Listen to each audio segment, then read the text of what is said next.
Hey everyone, Steven here, and today I'm continuing my reviews of the SteelSeries products I picked up, and this one is the Arctis Pro wired headset. Historically, I've reviewed wireless headsets, but I wanted to try out a wired headset to see if the weight would be impacted and if performance would be better. As always, I'll get into the specs first before covering what I like, don't like, and the gray area, and then I'll wrap the video up. With all of my headset reviews, I use the microphone to do the voiceover work the whole video, so no small sample test. This is actually what the headset sounds like with no adjustments in post, just raw audio. The Arctis Pro features 40mm neodymium drivers with a frequency response of 10 to 40,000 Hz, a sound pressure level sensitivity of 102 decibels, 32 ohm impedance, and total harmonic distortion of less than 1%. The headset is constructed of aluminum alloy, steel, and plastic. This features DTS-X version 2.0, which I will talk about a little bit more in a bit. The microphone is a retractable boom mic with a bidirectional noise canceling polar pattern. The frequency response is 100 to 10,000 Hz. The sensitivity is negative 38 dBV/PA, which is decibels relative to 1 volt per 1 Pascal. I'll have a link in the description for more info on this if you want to understand the meaning of this a little bit more. And last, the impedance is 2200 ohms.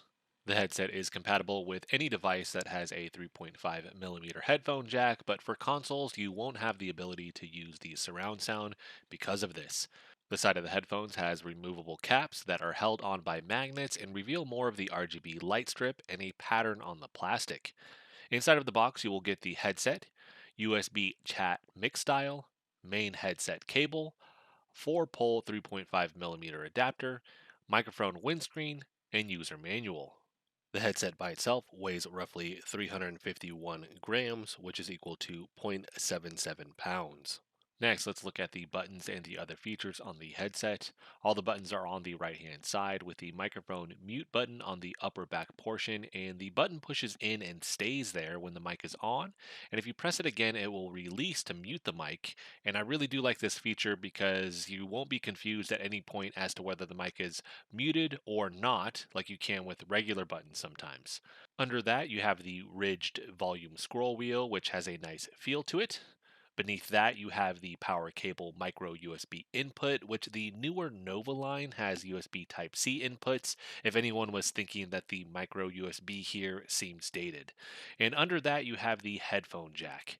In the front, you have the retractable microphone, and that has an LED light on the top portion, which will illuminate red if muted by default, just in case you do forget if the button is pressed or not. You can change the color here in the software if you actually don't want this to turn red on mute. Next, we have the chat mix dial, and the headset plugs into this, and then the dial plugs into your PC. The dial has an LED light on it that illuminates to tell you if the headset has power or not, and the dial can increase the volume of the game or chat depending on the direction you turn this towards.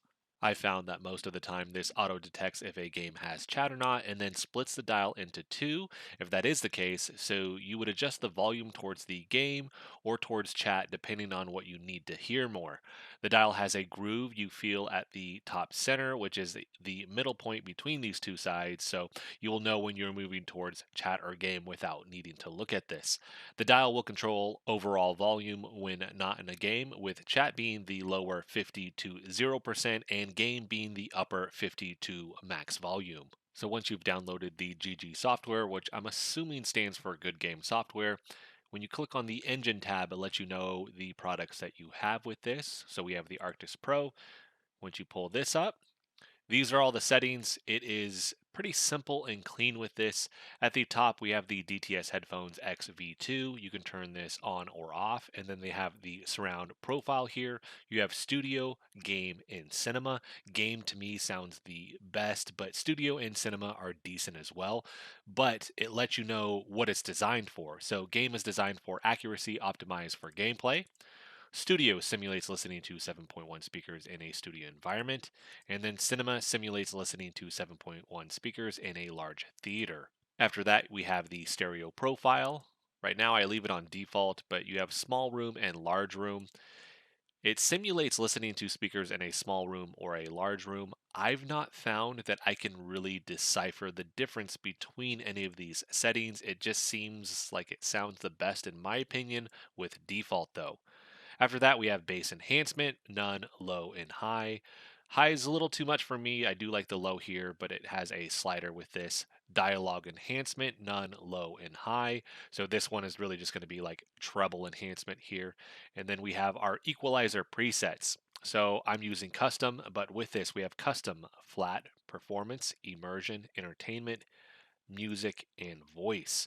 Immersion is pretty good, and so is entertainment from my perspective. And then after that, we have dynamic range compression, off, low, medium, and high. And if any of these you're like, well, I don't know what that does, you can click on this and it'll let you know what it does. So it says this feature moderates variations in your headphone volume so that all of your audio is delivered at the same discernible level. I do like that feature. We have the live mic preview. I don't have that currently turned on. We have the mic volume here, and mine is a little bit past 50, so close to 75%. Then noise reduction. I do have this on high so you can't hear the PC. Part of the video with this, I had it turned to low and you can actually hear the fans on my PC. So this does a very good job with this, but I usually leave this on high. And then mic side tone. So it enables you to hear your own voice in your headset. Many people prefer a low level of side tone to let them know if the mic is working or not. Then we have our lighting here in the middle. So right now, nothing with the microphone, it's just disabled, but you can do steady, color shift, multicolor breathe. With this, I've noticed, and I talked about this when I did the review for my Aerox wireless mouse, you kind of are left to create some of these on your own. So steady, color shift, multicolor breathe, it's the same that we find with these. It doesn't have as many options as the mouse, I believe. Maybe we're missing one or two, but with steady here, you can create whatever color pattern. You can change these. You get to pick these presets if you want as well. That is completely up to you. Part of this, though, in adjusting the speed, the pattern, all that, if you just wanted it to be a certain color, if you want it to be a flash, anything like that, you're going to essentially have to take their different options here because there's not a lot and then create what you want out of that. With this, though, it's a headset, so you're not typically looking at your headset lighting. It's more for just people to see that you have this on. So I'm kind of impartial to lighting on headsets. I don't think it's a huge deal, but it does seem a little bit more constrained with the lighting here than I found with other headsets that I've used in the past. So that is going to be the software. You can create different configurations if you want to and then save that as a preset. When you click configure, it just opens up the tab here for these configurations. I do have live preview on, so any of the adjustments that I make here, I can hear it in real time. But once I'm done, I need to save whatever that is so that it actually affects the audio with this. So now that I've covered the specs and software, let's get into what I like, starting with the sound, which is top notch. The greater frequency range of this compared to the other headsets I've reviewed in the past lets the overall sound and surround sound shine as a clear high point of why you would want to get these. Now, I've used several surround sound headsets, and I would say this is actually towards the top of my overall list out of all the ones I've tried for really good surround sound. The surround sound here has solid spatial audio to help when you're playing first person shooters and creates a great sense of atmosphere when playing adventure games or RPGs. The microphone is solid here also, and although it won't replace a good external microphone, it'll be great for game chat. I like the inclusion of the windscreen also, as not all of the headsets I've reviewed come with one, and it does make a difference. Although here it does cover up the RGB lighting on the microphone, so there is a trade off there. And overall, I like the lighting on the headset here. Now, typically, you don't really see lighting if it's on a headset because when it's on your head, you just can't see that. I do like the fact that you could see the microphone lighting here if you don't have the windscreen on. But overall, it's just one of those things where it looks cool when it's on your desk, and I do like the look of it, but most of the time, you're just not going to see it. Next, the ear pad cushions on this are really comfortable, and I like the feel of the material. It's very soft, so for longer play sessions, it doesn't make your ear ache. The software is simple to use with this also, which is nice. So, for anyone not wanting to have lots of in depth controls to worry about, this is a good option, and it still has a decent amount to satisfy enthusiasts for the most part. Last, the game dial is a nice touch and it comes in hand more than I initially thought, as I've become more accustomed to reaching for this to adjust the audio than the headset. The dial just feels more natural to reach for now while playing games when in the heat of the moment than the headset. Moving on, let's cover what I don't like. And I don't have too many things here, which is a good sign. The first, though, is the adjustments that you can make in the software give this a good range, while the software keeps the layout simple and easy to use, and overall has been a good experience. But for the normal $180 price tag, I would expect more adjustments here, specifically with surround sound, such as calibration and speaker placement. So, a little bit of a double edged sword with this. As I mentioned, the software was simple, which is a good thing, but that also comes at a cost. So, for hardcore gamers and some enthusiasts, this might not have enough customization.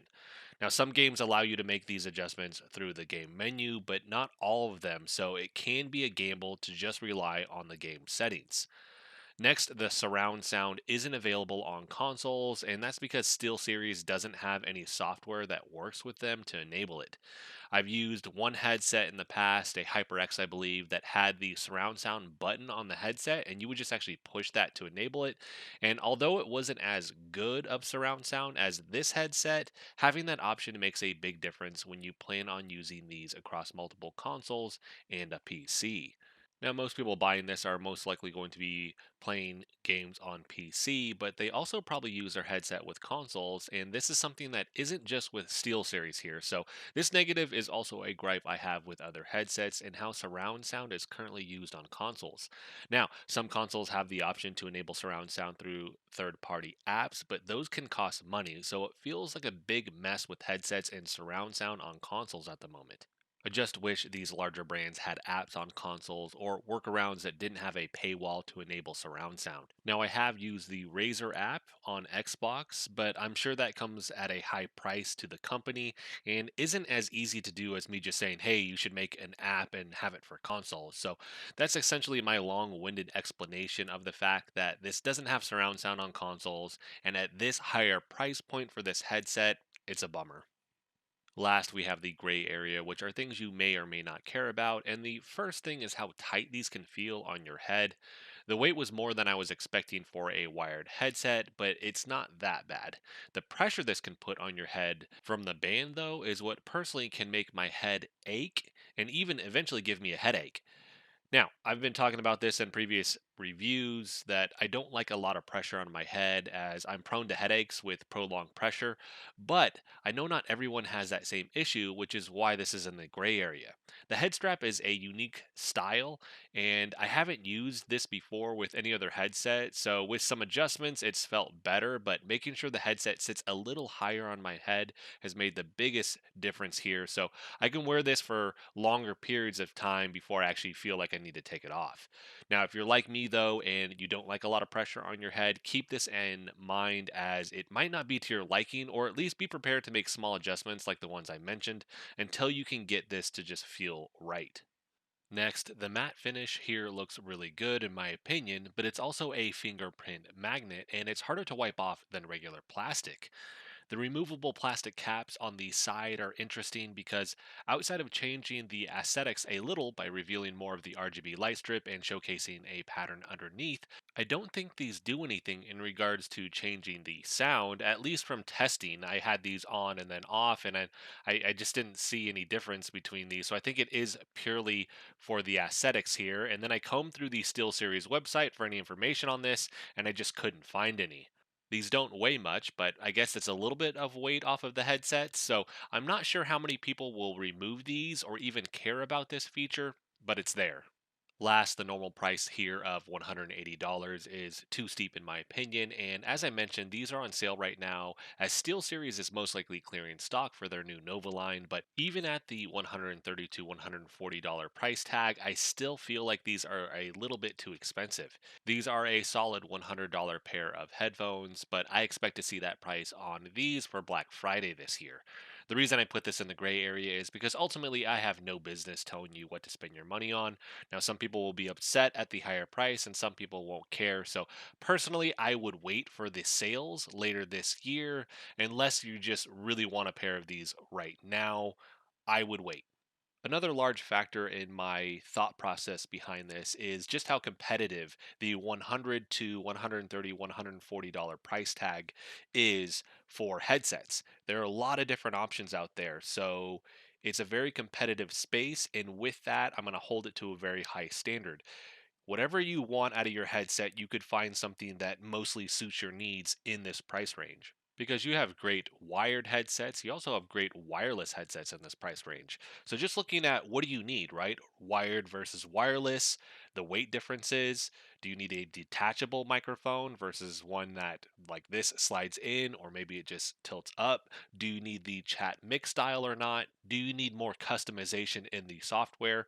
There are so many different options here that I'm going to hold it to one, a higher standard, but two, looking at the huge, vast range of options that you have with this, it has to be competitive. And I do think that these are competitive, again, closer to the $100 price range and maybe all the way up to 130. But really, I think the $100 just, it makes it such a really good deal.